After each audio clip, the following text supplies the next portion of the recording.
로마서 11장 7절부터 12절 말씀 한 절씩 교독하시고 마지막 절을 함께 읽도록 하겠습니다. 그런즉 어떠하냐? 이스라엘이 구하는 그것을 얻지 못하고 오직 택하심을 입은 자가 얻었고 그 남은 자들은 우둔하여 졌느니라. 기록된 바 하나님이 오늘까지 그들에게 혼미한 심령과 보지 못할 눈과 듣지 못할 귀를 주셨다 함과 같으니라. 또 다윗이 이르되 그들의 밥상이 올무와 덫과 거치는 것과 보응이 되게 하시옵고 그들의 눈은 흐려 보지 못하고 그들의 등은 항상 굽게 하옵소서 하였느니라. 그러므로 내가 말하노니 그들이 넘어지기까지 실족하였느냐? 그럴 수 없느니라. 그들이 넘어짐으로 구원이 이방인에게 이르러 이스라엘로 시기나게 함이니라. 그들의 넘어짐이 세상의 풍성함이 되며 그들의 실패가 이방인의 풍성함이 되거든 하물며 그들의 충만함이리요. 아멘. 새벽 성가대 찬양이 있겠습니다.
아멘. 오늘 말씀해 보면 로마서 11장 7절부터 12절까지 말씀해 보면 사도 바울이 그 전에 1절부터 7절까지는 지난주에 제가 말씀 전했던 것처럼 사도 바울이 뭐냐면 이 지금 이스라엘 민족들이 전부 멸망하였느냐? 그렇지 않다. 그렇지 않고 나를 봐라. 나도 유대인인데 내가 있지 않냐? 나도 구원받았다.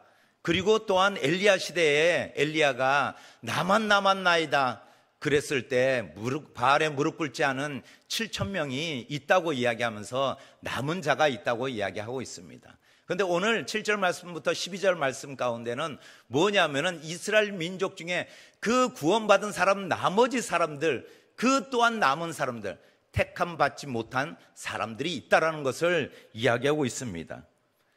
그래서 우둔한 사람이라고 이야기하고 있습니다. 7절 말씀 우리 한번 읽어볼까요? 시작.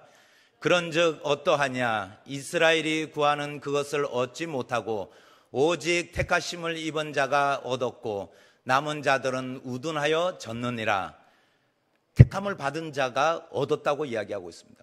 구원받았다는 것이죠. 그런데 그 나머지 사람은 뭐라고 이야기하면 우둔하여 졌다고 이야기하고 있습니다.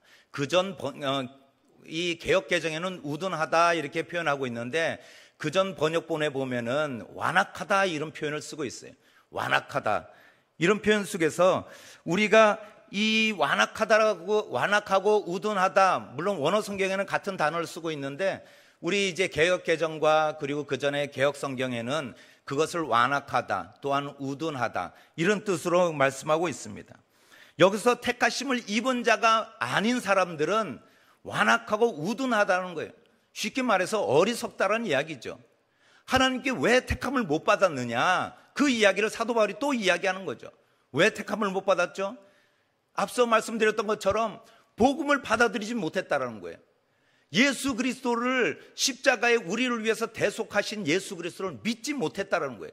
그 복음을 듣고도 믿지 않고 오히려 예수 그리스도를 핍박하고 십자가에 못 박은 유대인들이 어떻게 되었느냐, 그들은 우둔한 자들이고 그들은 완악한 자들로 결국은 구원에 이르지 못했다는 것을 말씀하고 있습니다. 우둔하여졌다, 이것은 완악하다, 돌같이 굳게 하다, 어둡게 되다, 이런 뜻입니다. 어둡게 되다, 돌같이 이렇게 됐다, 이 이야기 속에는 뭐냐면 돌같이 딱딱한 상태, 그리고 어둠에 거하는 상태, 빛으로 나오지 못한다는 거예요. 빛으로 나올 수 없어요.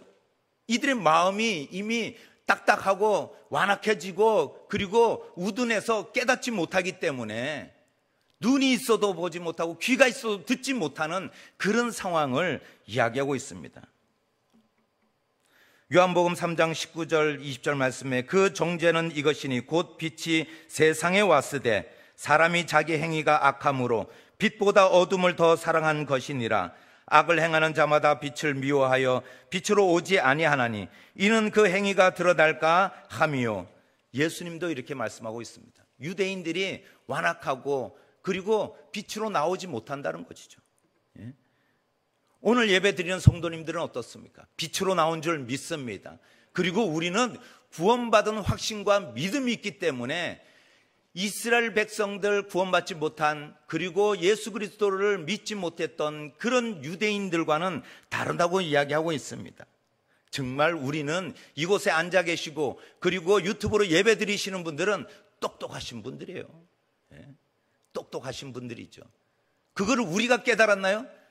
누누이 사도 바울이 지금 로마서를 이야기하면서 전적인 하나님의 은혜라는 거예요. 근데 그 은혜를 받았다는 거예요. 전적인 하나님의 주권 아래에 있는 것을 우리가 인정하고 그 사랑을 누리는 자들이에요. 그래서 우리가 주님만이 우리의 힘이 되고 구원이 되고 방패가 되고 요새가 되고 아멘 할 때까지 할 거예요. 그만큼 얼마나 이게 우리 마음이 완악해지고 딱딱한 유대인들을 보면서 우리가 그런 어리석은 사람이 되지 말라는 거예요. 우리가 말씀을 듣고 깨달아지고 그것이 내 말씀이 돼야 되는데, 오늘 말씀 저 김 집사가 들어야 되는데 아이고 오늘 안 나왔네, 이것이 아니에요. 우리가 어리석지 않은가, 우리 마음이 딱딱해지고 어둠에 거하고 있지 않은가.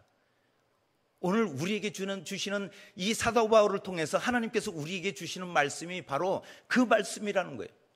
왜 그렇게 우리가 믿음이 없고 그리고 하나님이 행하실 일을 기대하지 못하는 것이, 우리 마음이 딱딱해질 때 우리는 믿음 가운데 거하지 못한다는 거예요. 우리가 어리석게 행동할 때가 많다는 것이죠. 하나님의 전적인 은혜 가운데 있는 우리들이 큰 축복의 사람인 줄 믿습니다. 그런 축복을 누리는 우리 모든 성도님 되시기를 예수님의 이름으로 축복드립니다. 두 번째는 무엇이냐면은 혼미한 심령이라고 말씀하고 있습니다. 8절 말씀에 기록된 바 하나님이 오늘까지 그들에게 혼미한 심령과 보지 못할 눈과 듣지 못할 귀를 주셨담과 같으니라. 여기서 기록된 바 이렇게 말씀하고 있습니다. 이 기록된 바 이 말씀은 사도 바울이 구약의 말씀을 인용하는데, 그 구약의 말씀이 뭐냐면 신명기 29장 4절 말씀에 그러나 깨닫는 마음과 보는 눈과 듣는 귀는 오늘 여호와께서 너희에게 주지 아니하셨느니라.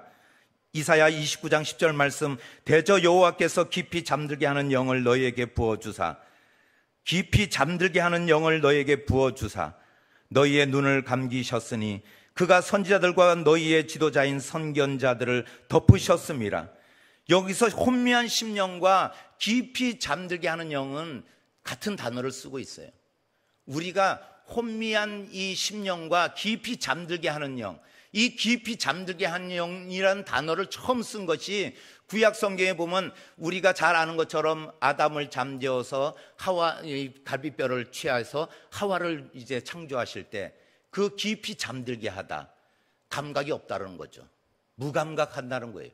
깊이 잠들게 하고 혼미한 심령은 우리가 혼수 상태에 빠지고 몽롱한 상태를 이야기하고 있다는 거예요. 이 말씀 속에서 왜 이런 표현을 썼는가? 우리가 그것을 우리가 완악해지고 우둔하지만 또한 우리의 심령이 잠자는 것과 같다는 거예요. 깨어있지 못하다는 것이죠. 왜 예배 가운데 있지 못하겠습니까? 우리 할 것 다 하고 하나님께 시간 드리는 것, 하나님께 정성을 드리는 것, 하나님께 나아가는 것, 이것에 우리 마음이 동하지 않는 거예요.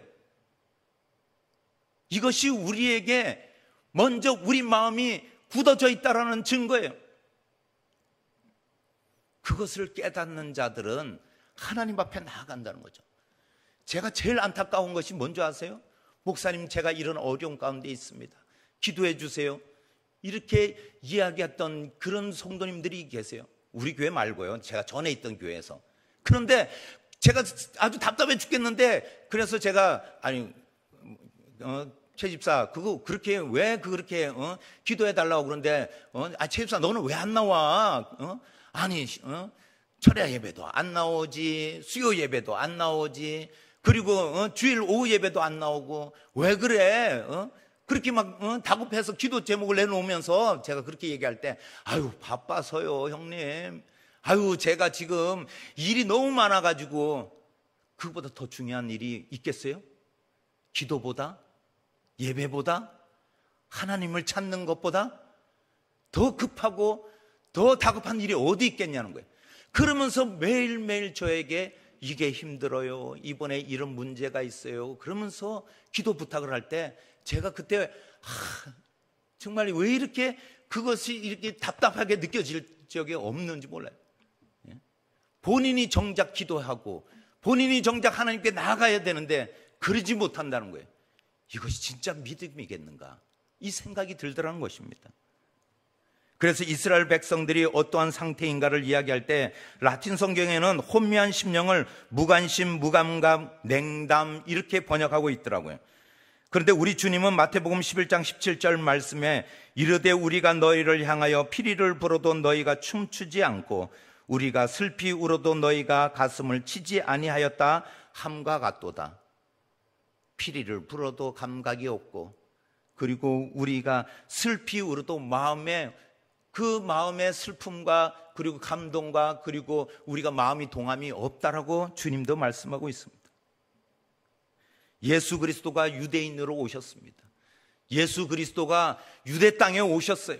그 많은 기적과 이적을 행하셨어요. 많은 유대인들과 그 지역에 있는 사람들을 예수님께서는 그 복음서에 보면 누누이 불쌍히 여기셨다고 했어요. 불쌍히 여기셔서 그들을 먹이시고, 불쌍히 여기셔서 그들을 고쳐주시고, 불쌍히 여겨서 그들의 죄를 용서해 주시고, 불쌍히 여겨서 그들을 위로하시고 그들과 함께 했다는 거예요. 그런데 그들은 깨닫지 못하고, 그들은 알지 못하고, 그들은 마음이 완악하고 우둔하여 딱딱한 상태로 예수님을 바라보며 냉담하고 무감각하고, 그저 예수님께서 오병이어의 기적 가운데 베풀어 주시는 그것만을 바라고 있으며, 그래서 복음서에 그들이 떡과 고기를 줬기 때문에 예수님을 찾아온 그 무리들을 우리가 발견하게 됩니다. 물고기와 떡을 바라며 찾아온 그 무리들, 우리는 어떻습니까? 우리는 뭘 바라고 뭘 원해서 왔습니까? 우리가 오직 예수 그리스도의 그 은혜를 바라고 나온 줄 믿습니다.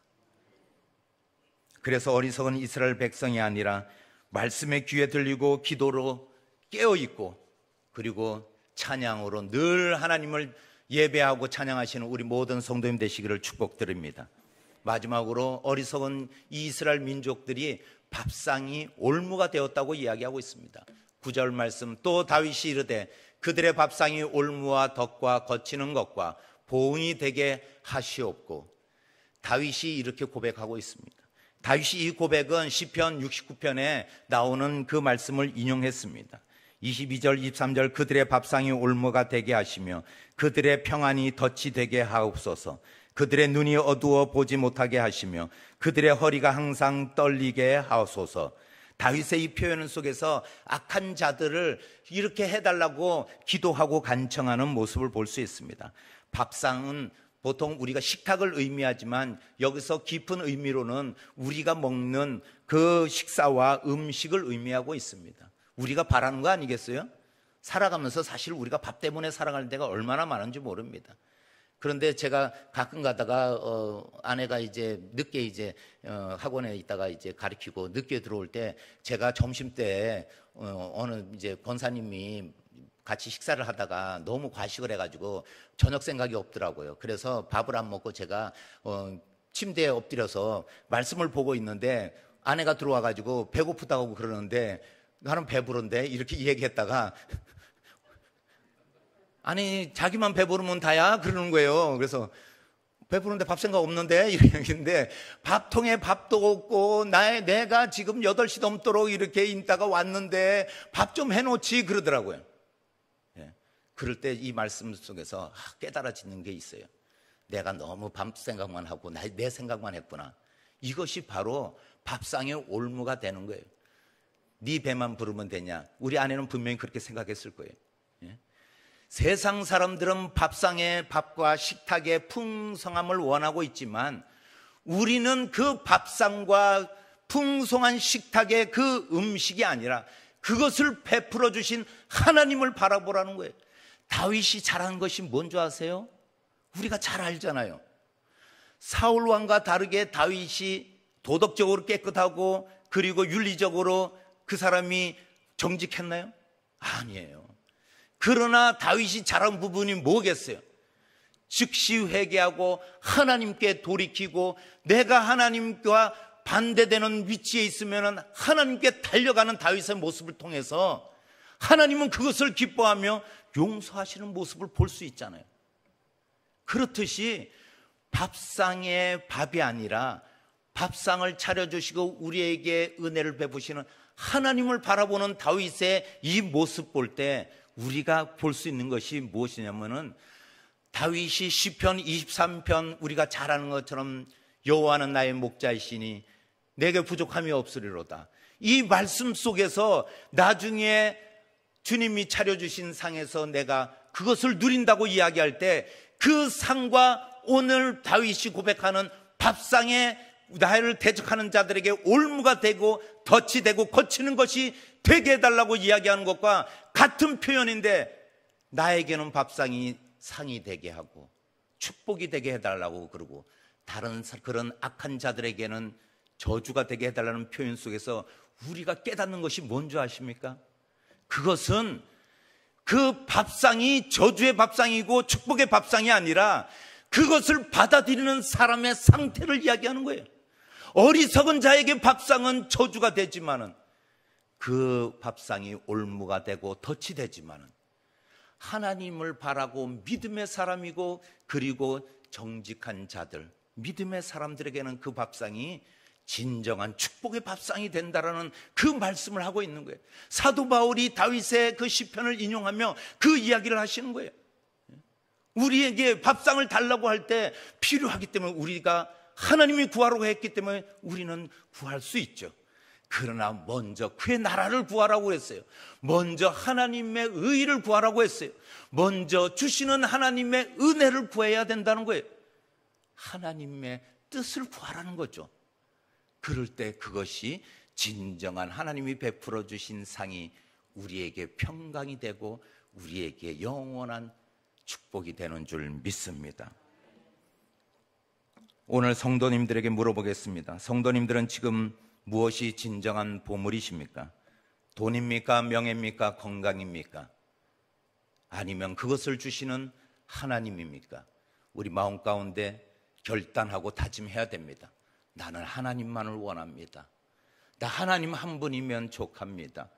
지금까지 지나온 것 하나님의 은혜였습니다. 내가 구원받지 못할 상황, 내가 구원받지 못할 죄인이지만 하나님이 예수 그리스도를 통해서 내 죄를 대속해 주시고 허물 많은 이 죄를 보혈로 덮어주신 그 하나님의 은혜, 그 하나님의 사랑을 구합니다. 우리가 이렇게 고백하며 나아갈 때 하나님은 이 땅의 것도 하물며 주시지 않겠어요? 좋으신 하나님, 선하신 하나님께서 하물며 우리에게 이 땅에 필요한 것도 채워주시지 않겠냐는 거예요. 그럴 때 주신 것을 감사하며 주신 것에 만족감을 느낀다고 했어요.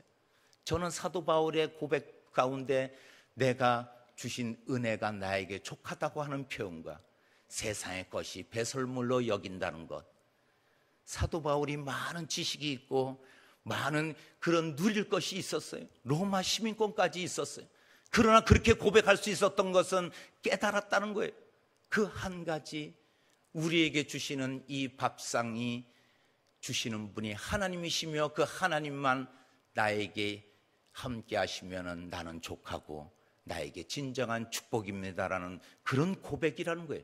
우리도 그런 신앙의 고백이 있어야 될 줄 믿습니다.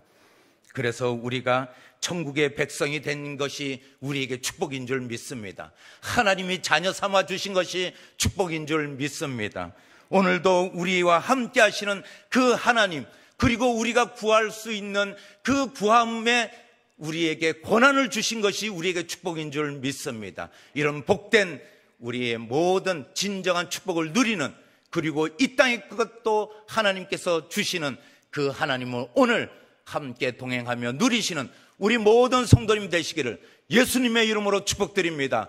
예수님의 이름으로 축복드립니다. 기도하시겠습니다.